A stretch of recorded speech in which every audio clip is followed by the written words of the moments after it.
2022 সালের এই দিনে কাতারের লুসাইল স্টেডিয়ামে ফাইনালে ফ্রান্সকে হারিয়ে গ্রেটেস্ট শো অন আর্থ খ্যাত ফুটবল বিশ্বকাপের শিরোপা ছুঁয়েছিল লিওনেল মেসি। 2 বছর পর সেই একই দিনে কাতারের এই বিখ্যাত মাঠে গড়াচ্ছে আরও একটা মহাদেশীয় টুর্নামেন্টের ফাইনাল।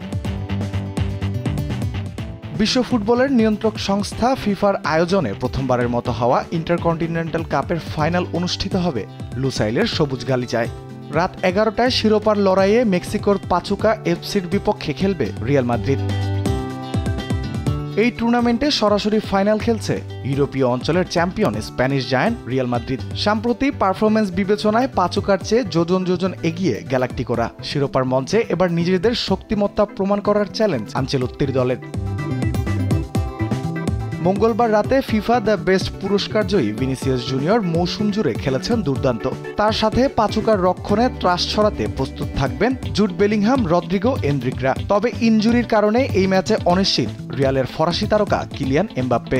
সদ্য ফিফা দ্য বেস্ট জয়ী ভিনি এবং সেরা কোচ কার্লো অ্যানচেলত্তির সফলতায় উদ্ভাসিত হয়ে আরও একটা শিরোপা নিয়ে মাদ্রিদ ফেরার লক্ষ্য রিয়ালের।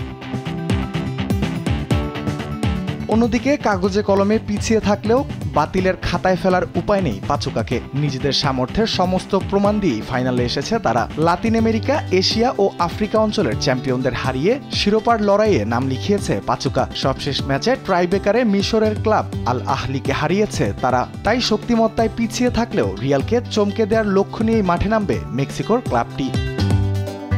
রাফিউল ইসলাম রাতুল, স্পোর্টস ডেস্ক, দেশ টিভি।